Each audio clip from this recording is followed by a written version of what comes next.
Good afternoon, welcome to వైద్యం ఆరోగ్యం. వైద్యం ఆరోగ్యంలో ఈరోజు టాపిక్ ఆర్థరైటిస్ అంటే ఏంటి, ఎందుకు వస్తుంది, రీజన్స్ ఏంటి, లక్షణాలు ఎలా ఉంటాయి, గుర్తించడం ఎలా, ఈ వివరాలు మనకు తెలియజేయడానికి హోమియోకేర్ ఇంటర్నేషనల్ నుండి డాక్టర్ సబిత గారు మనతో పాటు ఉన్నారు.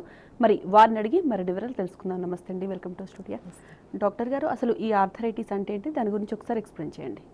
ఆర్థరైటిస్ అనగా ఇన్ఫ్లమేషన్ ఆఫ్ ఎనీ జాయింట్స్, అంటే జాయింట్స్లో వచ్చినటువంటి ప్రాబ్లమ్స్ అన్నీ కూడా మనం ఆర్థరైటిస్ అంటాం.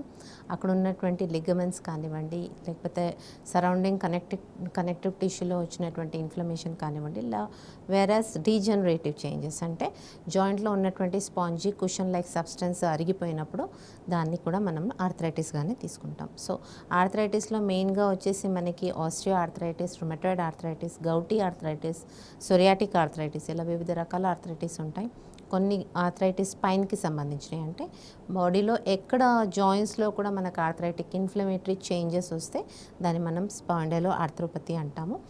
ఆర్థరైటిస్ అనే మెయిన్గా వచ్చేసి మనకి 90% పేషెంట్స్లో ఆస్ట్రియో ఆర్థరైటిస్కి ఎక్కువగా గురవుతూ ఉంటారు. ఆస్ట్రియో ఆర్థరైటిస్ బిగ్గర్ జాయింట్స్లో, అంటే మన వెయిట్ బేరింగ్ జాయింట్ వచ్చేసి నీ జాయింట్స్లో ఎక్కువగా కనిపిస్తూ ఉంటుంది.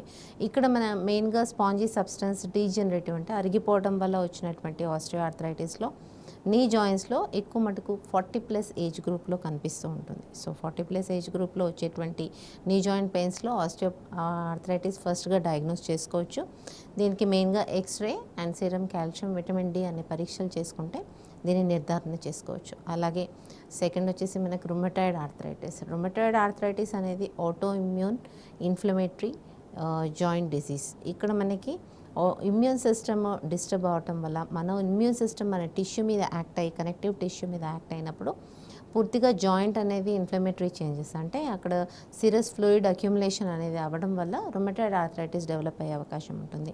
ఇది మెయిన్గా మనకి ఏజ్తో సంబంధం లేకుండా, అంటే వెరీ ఎర్లీ ఏజ్ గ్రూప్స్లో కూడా, అంటే జస్ట్ 15 years ఆర్ ఈవెన్ మన క్లినిక్లో వచ్చినటువంటి పేషెంట్స్లో 6 years చిల్డ్రన్లో కూడా మనము ఈ రుమటాయిడ్ ఆర్థరైటిస్ అనేది చూస్తూ ఉన్నాము.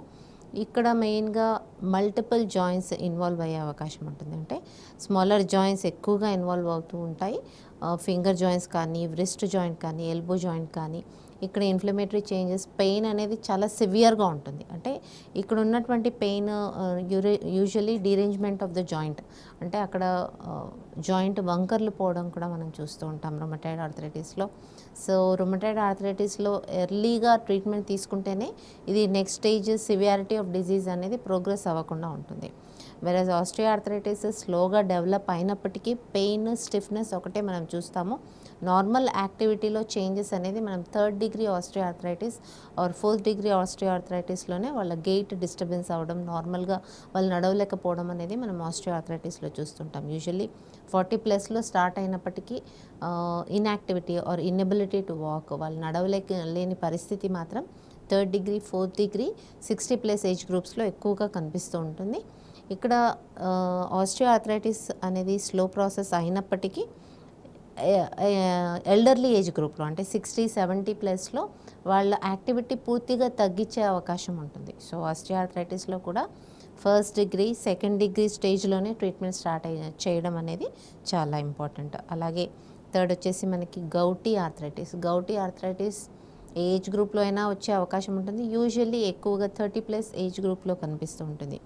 వెరీ సింగిల్ జాయింట్ ఎఫినిటీ అనేది ఉన్నప్పటికీ సివియారిటీ ఆఫ్ సిమ్టమ్స్ అనేది చాలా సివియర్గా ఉంటాయి. అంటే ఇన్ఫ్లమేటరీ చేంజెస్ కానీ, వాపు రావడం, రెడ్నెస్ రావడం, వాళ్ళు కదిలించలేకపోవడం, అంటే ఆ జాయింట్ని పూర్తిగా కదిలించలేని పరిస్థితి ఉంటుంది. వీళ్ళు ఖచ్చితంగా ఆ రోజు మటుకు వాళ్ళు పెయిన్ కిల్లర్స్ కానీ, యాంటీ ఇన్ఫ్లమేటరీ డ్రగ్స్ కానీ తీసుకుంటేనే వాళ్ళు నార్మల్ యాక్టివిటీకి చేసుకోగలుగుతారు. యూజువల్లీ సింగిల్ జాయింట్లో టో జాయింట్స్ కానీ, అంటే కాళ్ళలో వచ్చినటువంటి టో జాయింట్స్లో ఎక్కువగా మనం గౌటీ ఆర్థరైటిస్ చూస్తూ ఉంటాం. అలాగే యాంకిల్ జాయింట్స్లో చూస్తూ ఉంటాం. కొంతమందిలో ఫింగర్ జాయింట్స్లో, అంటే థంబ్ కానివ్వండి, ఫింగర్స్లో కానీ చాలా సివియర్ నాడ్యూల్ అక్యుములేషన్, అంటే serum uric acid accumulation in the joints అవడం వల్ల వచ్చినటువంటి గౌటీ ఆర్థరైటిస్. కాబట్టి అక్కడ నాడ్యూల్ ఫార్మేషన్ సివియర్, అంటే చాలా గట్టి ఇన్ఫ్లమేషన్ అనేది కనిపిస్తూ ఉంటుంది గౌటీ ఆర్థరైటిస్లో. సో గౌటీ ఆర్థరైటిస్ కూడా ఇమ్మీడియట్గా ట్రీట్మెంట్ తీసుకోవాల్సిన అవసరం ఉంటుంది. అంటే repeated attacks of this pain and inflammation of joints అనేది మనకి కనిపిస్తుంటుంది. అండ్ యాజ్ సూన్ యాజ్ వాళ్ళు ప్రోటీన్ ఇంటేక్ ఎక్కువ తీసుకోవడం ఇమీడియట్గా వాళ్ళకి ఈ యొక్క ఇన్ఫ్లమేటరీ చేంజెస్ కనిపిస్తూ ఉంటాయి. సో గౌటీ ఆర్థరైటిస్లో even kidney failure to urinate of serum uric acid levels, అంటే ఇక్కడ కిడ్నీ ఫంక్షనింగ్ అనేది కూడా మనకి దెబ్బతినడం అనేది కనిపిస్తూ ఉంటుంది. ఇలాంటి పేషెంట్స్కే స్టోన్స్ అక్యుములేషన్ అంటే uric acid crystals in the kidney కూడా మనకు కనిపిస్తూ ఉంటాయి. సో ఈ పేషెంట్స్కి యూజువలీ వాళ్ళ యొక్క uric acid diathesis of the patient తగ్గించాలి అంటే హోమియోకేర్ ఇంటర్నేషనల్లో కాన్స్టిట్యూషనల్ ట్రీట్మెంట్తో ఈ యొక్క ప్రాబ్లమ్ని పూర్తిగా మనం తగ్గించే అవకాశం ఉంటుంది. అలాగే నెక్స్ట్ వచ్చేసి మనకి సోరియాటిక్ ఆర్థరైటిస్ ఉంటుంది. సోరియాటిక్ ఆర్థరైటిస్లో యూజువలీ స్కిన్ సిమ్టమ్స్తో పాటు ఈ సోరియాటిక్ ఆర్థరైటిస్ సిమ్టమ్స్ డెవలప్ అయ్యే అవకాశం ఉంటుంది. సివియారిటీ ఆఫ్ సోరియాసిస్ డెవలప్ అయినప్పుడు, అంటే కొంతమంది పేషెంట్స్లో 10 years 12 years నుంచి సోరియాసిస్తో సఫర్ అవుతూ ఉంటారు. వాళ్ళల్లో ANA పాజిటివ్ రావటం, ఈ యొక్క జాయింట్స్ ఎఫినిటీ అవ్వటం, జాయింట్స్లో inflammatory changes, just like rheumatoid arthritis, psoriatic arthritis కూడా ఆటో ఇమ్యూన్ డిజార్డర్. ఇక్కడ కూడా inflammatory changes of joints, it may include bigger joints and smaller joints. కొంతమందిలో ఓన్లీ బిగ్గర్ జాయింట్స్లోనే కనిపిస్తూ ఉంటుంది సోరియాటిక్ ఆర్థరైటిస్. ఇది ఏ ఏజ్లో వస్తుందంటారు? Psoriatic arthritis very actually psoriasis అనేది ఏజ్ గ్రూప్లో స్టార్ట్ అయినప్పటికీ, అంటే 15 yearsలో 16 yearsలో, versus very younger age group అంటే మనకి 10 years లోపల కూడా సోరియాసిస్ స్టార్ట్ అవుతూ ఉంటుంది. ఇలాంటి వాళ్ళకి 25 ఏజ్ గ్రూప్లో సోరియాటిక్ ఆర్థరైటిస్ అంటే ఒకవేళ ఆ డిజీజ్ని కంట్రోల్ చేయలేకపోతే, ఏఎస్ఓ టైటర్ కానీ ANA కానీ ఇవి నార్మల్కి తీసుకురాలేకపోతే అప్పుడు దాన్ని సోరియాటిక్ ఆర్థరైటిస్ డెవలప్ అయ్యే అవకాశం ఉంటుంది. సో ఏజ్ గ్రూప్ వచ్చేసి మనకి 20+ ఏజ్ గ్రూప్లోనే సోరియాటిక్ ఆర్థరైటిస్ కనిపించే అవకాశం ఉంటుంది. రైట్ అండి. ఒకప్పుడు వయసు మీద పడే వాళ్ళలో ఈ ప్రాబ్లం అనేది చూసేవాళ్ళం, ఆర్థరైటిస్ ప్రాబ్లమ్స్. ఇప్పుడు ఎవరికి పడితే వాళ్ళకి వస్తున్నాయి, ఎందుకంటారు? రీజన్ ఏంటంటారు? యూజువల్లీ విటమిన్ డి డెఫిషియన్సీ కూడా మనం లార్జ్ పాపులేషన్లో చూస్తూ ఉన్నాం. అంటే విటమిన్ డి డెఫిషియన్సీ వల్ల usually osteoporotic changes of bones అనేది కనిపిస్తుంది. అది మనకి ఈవెన్ 25 ఏజ్ గ్రూప్లో కూడా ఈ యొక్క ఆస్టియోపోరోటిక్ చేంజెస్ కనిపిస్తూ ఉన్నాయి. అలాగే హైపోథైరాయిడ్ పేషెంట్స్, అంటే చాలామంది యంగర్ ఏజ్ గ్రూప్స్లోనే హైపోథైరాయిడ్ డిటెక్ట్ అవ్వడం జరుగుతుంది. PCOD, హైపోథైరాయిడ్ ఇలాంటి పేషెంట్స్లో కూడా కాల్షియం డెఫిషియన్సీ అనేది చాలా ఎక్కువగా కనిపిస్తుంది.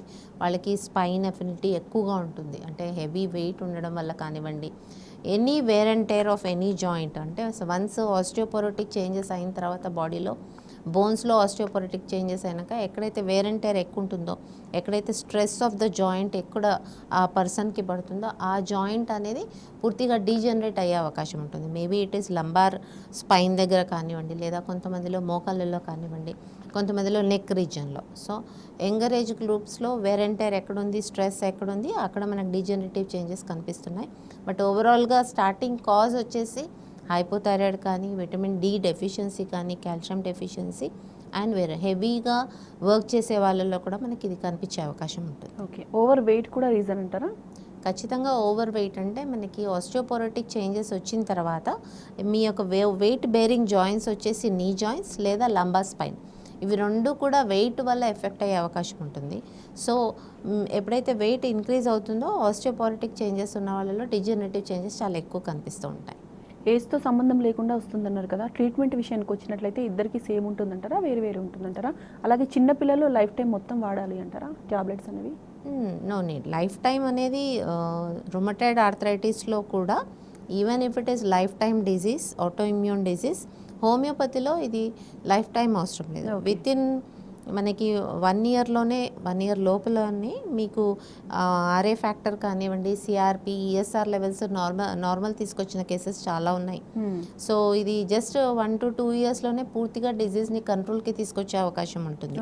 అండ్ ఫస్ట్ 2-3 monthsలోనే మీకు చాలామంది యంగర్ ఏజ్ గ్రూప్స్లో కూడా if they are starting steroidal treatment, pain killers treatment, అదే లైఫ్ టైం అని చెప్తారు ఎక్కడైనా కానీ. But when you come for homeopathy treatment ఇది లైఫ్ టైం అవసరం లేదు. ఒక్కసారి మీకు RA ఫ్యాక్టర్, CRP లెవెల్స్ కంట్రోల్కి వస్తే మీరు విత్ ఇన్ 1 to 2 years నార్మల్కి తీసుకొచ్చే అవకాశం ఉంటుంది ఇలాంటి డిజీజెస్. అలాగే ఆర్థరైటిస్ కూడా నీ జాయింట్ డిజనరేషన్ అంటే అరుగుదల ఉన్నటువంటి నీ జాయింట్స్లో కూడా మీకు పెయిన్ రిలీఫ్ అనేది విత్ ఇన్ 6 months 8 monthsలోనే పెయిన్ రిలీఫ్ దొరుకుతుంది. ఆ తర్వాత కూడా డిజీజ్ ఎక్స్టెన్షన్ అవ్వకుండా 3rd grade 4th grade extension అవ్వకుండా ట్రీట్మెంట్ ఇవ్వడం జరుగుతుంది. ఇద్దరిలో ఒకేలా ఉంటుందంటారా ట్రీట్మెంట్ అనేది యూజువలీ కాన్స్టిట్యూషనల్ ట్రీట్మెంట్ అనేది ఇవ్వడం జరుగుతుంది. హోమియో కేర్ ఇంటర్నేషనల్లో వాళ్ళ పర్టికులర్ కాన్స్టిట్యూషన్తో ట్రీట్మెంట్ ఇవ్వడం జరుగుతుంది కాబట్టి వీళ్ళ ఇమ్యూన్ సిస్టమ్ బూస్ట్ అవ్వడం, అలాగే ఇన్ఫెక్షన్స్ అనేది లేదా సిఆర్పి లెవెల్స్ అనేది నార్మల్కి వచ్చే అవకాశం ఉంటుంది. సో ఇవన్నీ కూడా కంట్రోల్కి తీసుకొచ్చే అవకాశం విత్ ఇన్ 1 yearలోనే జరుగుతుంది. మేడం, ఆర్థరైటిస్ అనేది ఎక్కువగా ఎవరిలో చూడొచ్చు అంటారు? అంటే స్త్రీ పురుషుల్లో చూసుకున్నట్లయితే ఎవరిలో చూడొచ్చు అంటారు? అలాగే వంశపారపర్యంగా వచ్చే ఛాన్సెస్ ఎంతవరకు ఉన్నాయంటారు? యూజువలీ ఆర్థరైటిస్ అంటే ఆస్టియో ఆర్థరైటిస్ అనేది వేర్ అండ్ టేర్ వలన, అంటే ఎక్కువగా జాయింట్ మీద స్ట్రెస్ పడడం వల్ల, ఎక్కువగా యూజ్ చేసినటువంటి జాయింట్కి ఎఫినిటీ అవ్వటము, దానివల్ల వచ్చినటువంటి degenerative changes or osteo arthritic changes అంటాము. ఇది మెయిన్గా ఎక్కువగా వర్క్ చేసిన వాళ్ళల్లో, ఎక్కువగా వెయిట్ లిఫ్ట్ చేసిన వాళ్ళల్లో లంబార్ ఆస్టియో ఆర్థరైటిస్ కానివ్వండి, నీ జాయింట్ ఆస్టియో ఆర్థరైటిస్ కానివ్వండి కనిపిస్తూ ఉంటుంది. బట్ ఫ్యామిలీ టెండెన్సీ అనేది మనకి రుమటాయిడ్ ఆర్థరైటిస్లో అంటే జీన్ ప్రీడిస్పోజింగ్ ఫ్యాక్టర్ మనకి సోరియాటిక్ అండ్ రుమటాయిడ్ ఆర్థరైటిస్లో కనిపిస్తూ ఉంటుంది. అలాగే మనకి గౌటీ ఆర్థరైటిస్లో మాత్రం వాళ్ళ లైఫ్ స్టైల్ డిజీజ్ అనుకోవచ్చు, వాళ్ళు తీసుకున్నటువంటి ఆహారం వల్ల కానివ్వండి, యూజువల్లీ యూరిక్ యాసిడ్ లెవెల్స్ పెరగడం అనేది ఆల్కహాల్ ఇంటేక్ ఎక్కువ ఉన్న వాళ్ళలో, అలాగే నాన్ వెజ్ కానీ ప్రోటీన్ కానీ ఎక్కువ తీసుకునే వాళ్ళలో సిరం యూరిక్ యాసిడ్ లెవెల్స్ పెరిగే అవకాశం ఉంటుంది. సో ఆల్కహాలిజం మెయిన్ ఫ్యాక్టర్ అయినప్పటికీ కొంతమందిలో అంటే యూజువల్లీ ఫీమేల్స్లో కూడా మనకి యూరిక్ యాసిడ్ లెవెల్స్ పెరుగుతూ ఉండడం కనిపిస్తూ ఉంటుంది. అలాగే ఎనీ ఆర్థరైటిస్ అంటే ఆస్టియో ఆర్థరైటిస్ కానీ రొమటాయిడ్ ఆర్థరైటిస్ కానీ మనకి ఎక్కువ మందిలో ఫీమేల్స్లో ఎక్కువ కనిపిస్తూ ఉంటుంది rather than males, because of weight కానీ స్ట్రెస్, వేర్ అండ్ టేర్ అంటే ఎక్కువగా పని చేయటం వల్ల కూడా వచ్చేటువంటి అవకాశం ఉంటుంది కాబట్టి.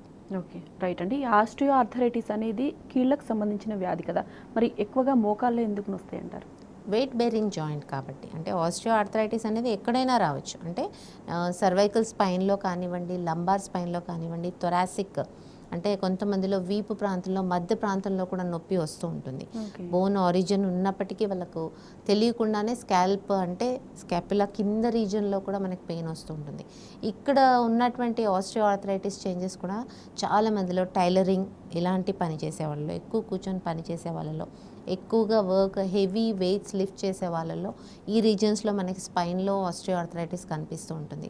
అలాగే చాలామందిలో బరువు ఎక్కువ ఉండడం వల్ల కానివ్వండి, లేదా మన వెయిట్ బేరింగ్ జాయింట్ వచ్చేసి నీ జాయింట్ కాబట్టి ఆస్టియో ఆర్థరైటిస్ 90% పీపుల్లో నీ జాయింట్స్లోనే కనిపిస్తూ ఉంటుంది.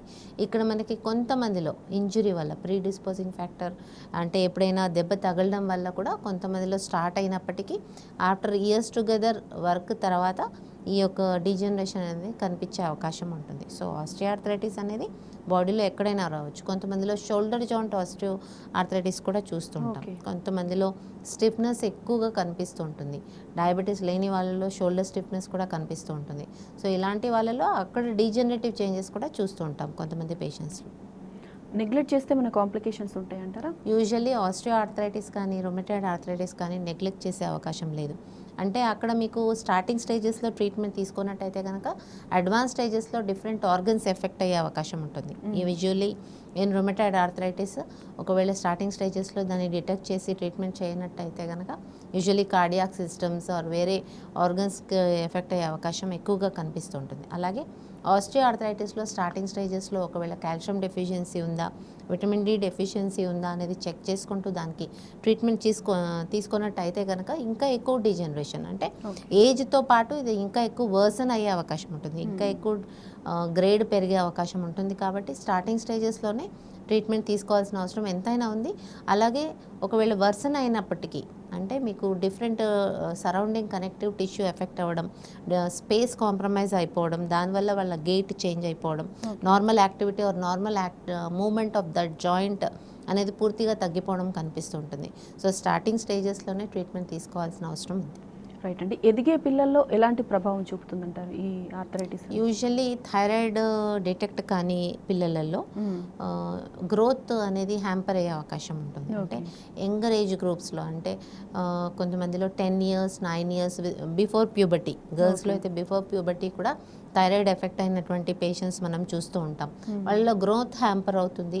వాళ్ళు ఉన్నటువంటి హైట్ ఎంతైతే హైట్ వాళ్ళ పేరెంట్స్ ఉంటారో ఆ హైట్ కూడా వాళ్ళు అచీవ్ అవ్వలేని పక్షంలో ఈ హైపోథైరాయిడ్ డిటెక్ట్ అవ్వడం చూస్తూ ఉంటాం. So Okay. యంగర్ ఏజ్ గ్రూప్స్లో 10 ఇయర్స్ 8 ఇయర్స్లో ఒకవేళ హైపోథైరాయిడ్కి ఎఫెక్ట్ అయినట్టయితే కనుక ఆ యొక్క పిల్లలలో మనకి ఆర్థరైటిక్ చేంజెస్ కూడా చాలా తొందరగా కనిపిస్తుంటుంది. అంటే ఐరన్ డెఫిషియన్సీతో పాటు కాల్షియం డెఫిషియన్సీ కూడా చూస్తూ ఉంటాము. వాళ్ళు కొంతమంది పేషెంట్స్లో విటమిన్ డి నార్మల్ ఒకవేళ 30 అయితే కొంతమంది పిల్లల్లో 4 కూడా చూసాం మనం క్లినిక్లో. 4, 5 or 12 విటమిన్ డి చూసిన పేషెంట్స్లో యూజువలీ మనకి నార్మల్గా వాళ్ళు నడవలేరు, నార్మల్గా రన్నింగ్ కూడా చేయలేని పిల్లలలో కూడా మనం విటమిన్ డి డెఫిషియన్సీ చూస్తూ ఉంటాం. అలాంటి పేషెంట్స్లోనే థైరాయిడ్ డిటెక్ట్ అయ్యే అవకాశం ఎక్కువగా ఉంటుంది. సో యంగర్ ఏజ్ గ్రూప్స్లో కూడా ఆర్థరైటిస్ చేంజెస్ చూస్తూ ఉన్నాము. అది ఇర్రివర్సిబుల్ కాకముందే, అంటే యూజువల్లీ విటమిన్ డి చాలా తక్కువ ఉన్న వాళ్ళలో irreversible changes in there joints, వాళ్ళు నడవిక కానీ లేదా ఎక్స్టెన్షన్ ఆఫ్ బోన్ గ్రోత్ ఏజ్లో ఉన్నట్టయితే కనుక సివియారిటీ ఎక్కువగా ఉండే అవకాశం ఉంటుంది. సో చిన్న పిల్లల్లో ఒకవేళ జాయింట్ పెయిన్స్ ఉన్నప్పుడు కానివ్వండి, లేదా డ్రాగింగ్ పెయిన్స్ లోవర్ లిమ్స్ ఉన్నప్పుడు కానీ, లేదా గ్రోత్ హ్యాంపర్ అంటే పిల్లలు వాళ్ళ ఏజ్ తగ్గట్టు హైట్ లేనప్పుడు కానీ ఇమీడియట్గా ఇలాంటి పరీక్షలు చేయించాల్సిన అవసరం ఉంది. రైట్ అండి, కాల్ తీసుకుందాం. తాండూరు నుండి ఫిరోజ్ గారు, నమస్తే అండి. హలో ఫిరోజ్ గారు, మాట్లాడండి. డాక్టర్ గారు ఉన్నారు, మీ డౌట్ అడగండి. హలో ఫిరోజ్ గారు. నమస్తే మేడం. చెప్పండి ఫిరోజ్ గారు. నాకు బోధకాలు ఉంది మేడం. ఓకే, ఎప్పటి నుంచి? హలో హలో చెప్పండి ఫిరోజ్ గారు. నాకు బోధకాలు ఉంది మేడం. 30 సంవత్సరాల నుంచి నొప్పి, అందు గురించి కాల్ చేశాను. మీ ప్రోగ్రామ్ వస్తుందని. ఓకే, మీ యొక్క విటమిన్ డి లెవెల్స్ ఎంత ఉన్నాయి? అండి హలో హలో బోధకాలు అంటే వాపు ఉంది అని చెప్తున్నారా? కాలు? అవునండి, వాపు ఉంది కాలు. ఓకే, ఫైలేరియా ఉండొచ్చు. ఫైలేరియాసిస్లో కూడా మీకు బాగా వాపు ఉండే అవకాశం ఉంటుంది కదా.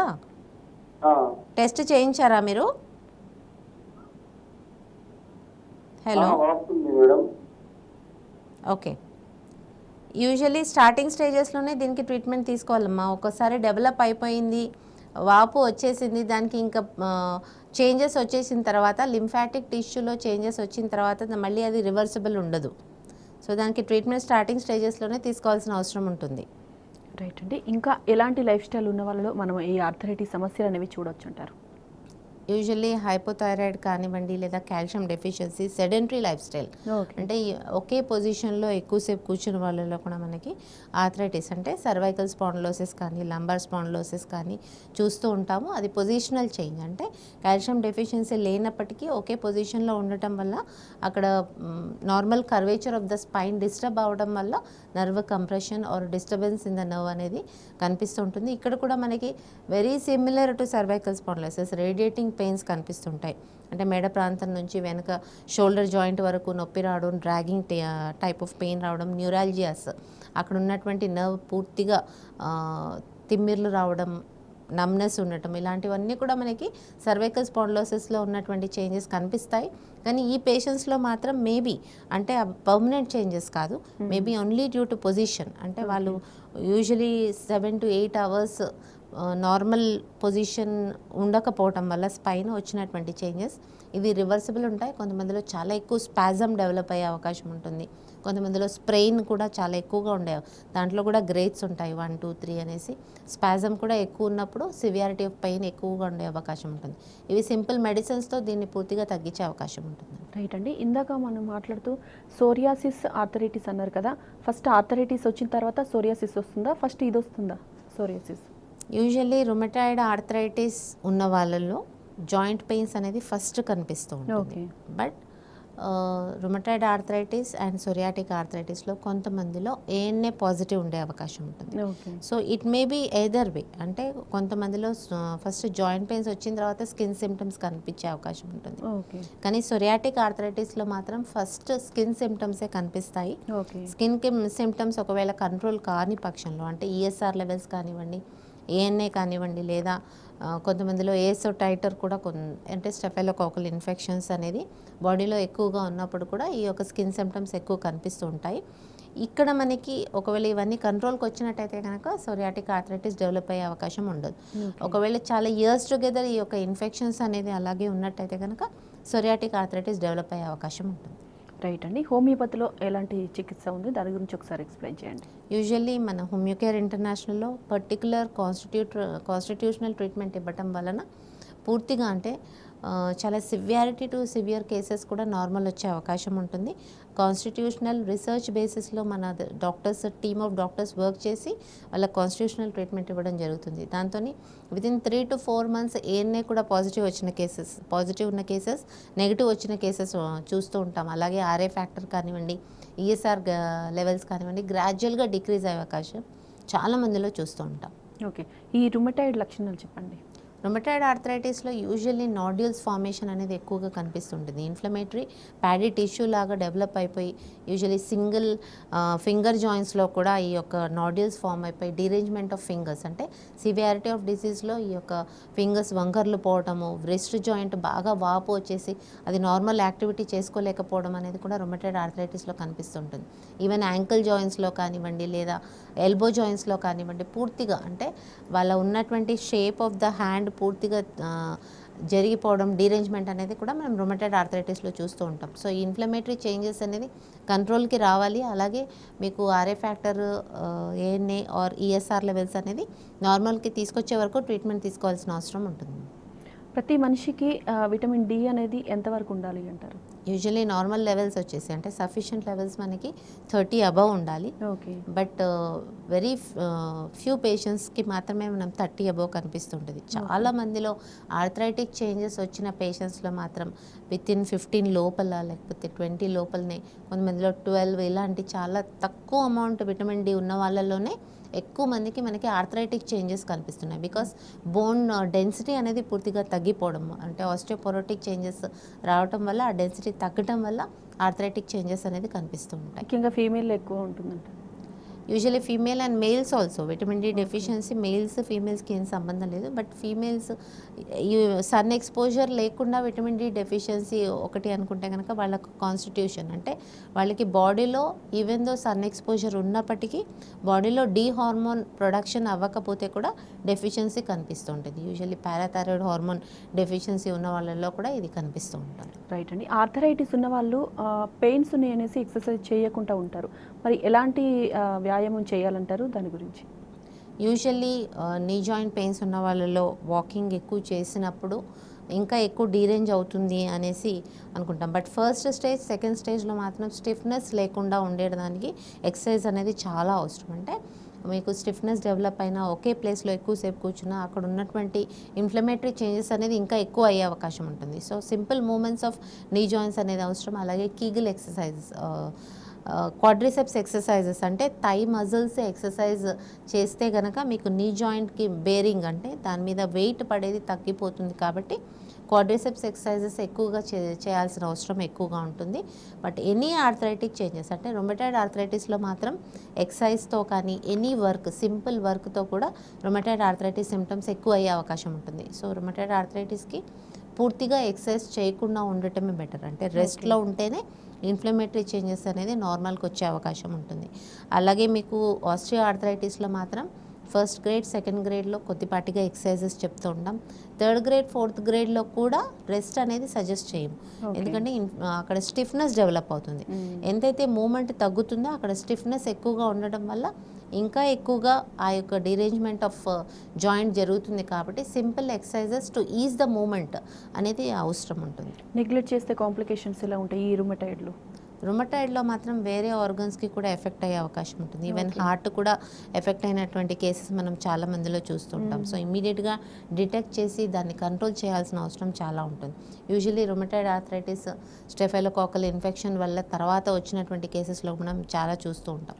సో ఈ యొక్క రుమటాయిడ్ ఆర్థరైటిస్ని స్టార్టింగ్ స్టేజెస్లోనే ఈఎస్ఆర్ లెవెల్స్ కానివ్వండి, ఇన్ఫెక్షన్ లెవెల్స్ కానీ కంట్రోల్ చేయాల్సిన అవసరం ఉంటుంది. డిఫరెంట్ ఆర్గన్స్కి ఎఫెక్ట్ కాకముందే దాన్ని కంట్రోల్ చేసుకోవాల్సిన అవసరం ఉంటుంది. రైట్ అండి. ఆర్థరైటిస్ విషయంలో ఫుడ్ విషయానికి వచ్చేసరికి ఎలాంటి ఫుడ్ తీసుకోవాలంటారు స్పెషల్గా? యూజువల్లీ వెయిట్ పెరగకుండా, ఒకవేళ వెయిట్ కంట్రోల్ అయినట్టయితే కనుక ఆస్టియో ఆర్థరైటిస్ని చాలా మటుకు కంట్రోల్ చేయొచ్చు. సో వెయిట్ పెరగకుండా తీసుకోవాల్సినటువంటి ఫుడ్ అంటే గ్లూకోజ్ రిచ్ ఐటమ్స్ తీసుకోకుండా ఫైబర్ రిచ్ తీసుకుంటూ వెయిట్ ఇప్పుడున్న దాంట్లో మీరు ఒకవేళ కట్ డౌన్ చేసినట్టయితే కనుక ఆస్టియో ఆర్థరైటిస్ని కొద్దిపాటిగా కంట్రోల్ చేయొచ్చు. అలాగే మనకి రొమటైడ్ ఆర్థరైటిస్లో బికాస్ సిఆర్పి లెవెల్స్ పెరగటం వల్ల ఉన్నటువంటి ఇన్ఫెక్షన్ లెవెల్స్ తగ్గాలి అనుకుంటే కనుక ప్రోటీన్ ఇంటేక్ ఎక్కువగా తీసుకోకుండా ఉంటే కూడా మీకు రొమటైడ్ ఆర్థరైటిస్లో కొద్దిపాటిగా పెయిన్స్ కంట్రోల్ చేసే అవకాశం ఉంటుంది. అలాగే గౌటీ ఆర్థరైటిస్లో మాత్రం యూరిక్ యాసిడ్ ఎక్కువ పెరిగే వాళ్ళల్లో మాత్రం పూర్తిగా అంటే ప్రోటీన్ ఇంటేక్ ఈవెన్ వెజిటేరియన్స్లో కానివ్వండి లేదా నాన్ వెజిటేరియన్స్లో కానివ్వండి alcohol cut down and protein intake పూర్తిగా కట్ డౌన్ చేస్తేనే uric acid pain and or different attacks of pain అనేది మనం కంట్రోల్ చేసే అవకాశం ఉంటుంది. బట్ డయాథసిస్ అంటే యూరిక్ యాసిడ్ మీరు ప్రోటీన్ ఇంటేక్ తీసుకోగానే యూరిక్ యాసిడ్ బాడీలో పెరగకుండా ఉండేటట్టు హోమియోపతిలో సాధ్యమవుతుంది. కాన్స్టిట్యూషన్ ట్రీట్మెంట్ ఇచ్చినట్టయితే కనుక అది రివర్సబుల్ చేంజే, దాన్ని మనం చేసే అవకాశం హోమియోపతి ట్రీట్మెంట్తో. రైట్ అండి, ఆర్థరైటిస్ గురించి చాలా విషయాలు తెలియజేశారు. థ్యాంక్ యూ సో మచ్ అండి. ఇది ఇవాల్టి వైద్యం ఆరోగ్యం. నమస్తే.